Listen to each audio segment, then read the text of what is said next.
లేదుగా హాలీవుడ్ స్థాయిలో ఉంది సినిమా. ఐమాక్స్ అది నిజంగా రాజమౌళి గారికి ఎక్కడి నుంచే వస్తాయి ఈ ఆలోచనలు తెలియదు. ఇలాంటి సినిమాలు చేయాలనే ఆలోచన ఒకప్పుడు మనం హాలీవుడ్ డైరెక్టర్లకి అట వచ్చేది. ఇప్పుడు ఆ స్థాయిని మించిపోయి ఈవేళ హాలీవుడ్ స్థాయి మించిపోయి హాలీవుడ్కి వెళ్ళిపోయాడు ఈయన. చాలా చాలా బాగుందండి. మహేష్ బాబు గారు లుక్స్ కూడా చాలా అద్భుతంగా ఉన్నాయి.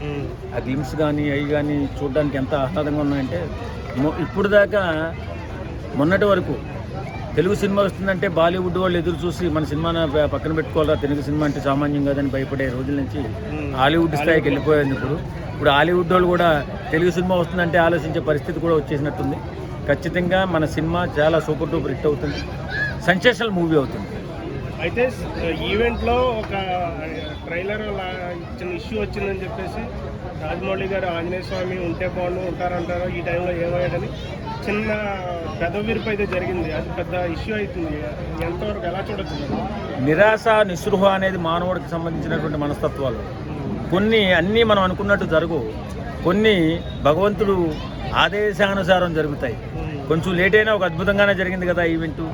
కారణం ఏంటంటే, ఎప్పుడైనా కానీ మనిషి నైజం ఎలా ఉంటుందంటే, అది కొంచెం ఇబ్బంది పెట్టినప్పుడు ముహూర్తం కూడా చూసుకోవాలని చెప్పి అనుకోవాలి కదా వాళ్ళు. ఇష్టానుసారం పెట్టే దైవభక్తి అని అనుకున్నప్పుడు దైవభక్తి పూర్వకంగానే దాన్ని రిలీజ్ చేయాలి. కాబట్టి ఆటంకం ఏం లేదు. ఆ 10 నిమిషాలు 20 నిమిషాలు మనం ఏమైనా దైవాంశ సంభూతులం ఏం కాదు కదా, దేవుడి మీద ఆధారపడి బతికేటోళ్ళం మనం. కాబట్టి కొన్ని అనివార్య కారణాల వల్ల కొన్ని ఇష్యూస్ వస్తుంటాయి. దాన్ని ఇలా ఆయన ఏదో అన్నాడు, దాన్ని నెగిటివ్గా తీసుకోకూడదు మనం. ఎందుకంటే ప్రతి మనిషి ఆలోచించే విషయమే ఇది. ఎందుకంటే మనకేదైనా ఇసుకొచ్చి ఏదైనా ఇబ్బంది కలిగినప్పుడు ఏంట్రా దేవుడు ఏంట్రా ఎలా చేశాడని చెప్పి సహజంగా చెప్పుకుంటాం. అది మానవ నైజం. కాబట్టి దాని గురించి పెద్దగా ఆలోచించాల్సిన అవసరం లేదు. ఆయన ఆ పరంపరలో కొద్దిగా ఒక మాట అని ఉండొచ్చు, నాకు తెలిసి అండంలో తప్పు లేదు. అంటే కొంతమంది సినిమాలో దీనికి సంబంధించింది ఏదో ఒక పాయింట్ ఉంది, అందుకే ఆయన కావాలనే అన్నారు అని చెప్పేసి అయి ఉండొచ్చు కూడా. ఎందుకంటే మేధావులు ఎప్పుడు ఏ మాట మాట్లాడతారో తెలియదు. కొంతమంది పిచ్చి మాటలు మాట్లాడతారు అనుకుంటాడు, కాదు. అది దాని వెనకాల చాలా కథ ఉంటుంది.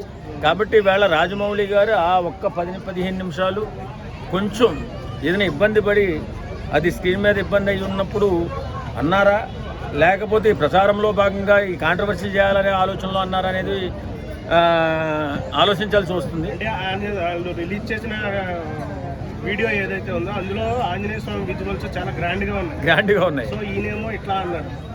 సినిమాలో ఆంజనేయ స్వామి పాత్ర లేదు, ఏదో కథ ఉంది. ఏ కథ లేకుండా మహానుభావులు సామాన్యంగా మాట్లాడు. రాజమౌళి అంత తెలివి తక్కువగా మాట అంటూ, ఎందుకంటే అక్కడ ఏదో జరిగింది, ఏదో జరుగుతుంది. దానికి సినిమాకి సంబంధించినటువంటి డైలాగ్ అయి ఉంటుంది. అది ఖచ్చితంగా రేపు 2026 లేకపోతే 2027 ఈ సినిమా ప్రపంచ స్థాయిలో పెద్ద గుర్తింపును తీసుకొచ్చి మన తెలుగు సినిమా ఇండస్ట్రీకి అద్భుతమైన ప్రగతిలోకి వెళ్ళిపోతుంది. ఖచ్చితంగా ఈ ఒక్కటి సినిమానే కాదు, ఇక రాబోయే మన దర్శకులు, పెద్ద పెద్ద దర్శకులు ఉన్నారు, వాళ్ళందరి స్థాయిగా కూడా పెంచే విధంగా ఈ సినిమా ఉంటుందని చెప్పి అనుకుంటున్నాను. Thank you.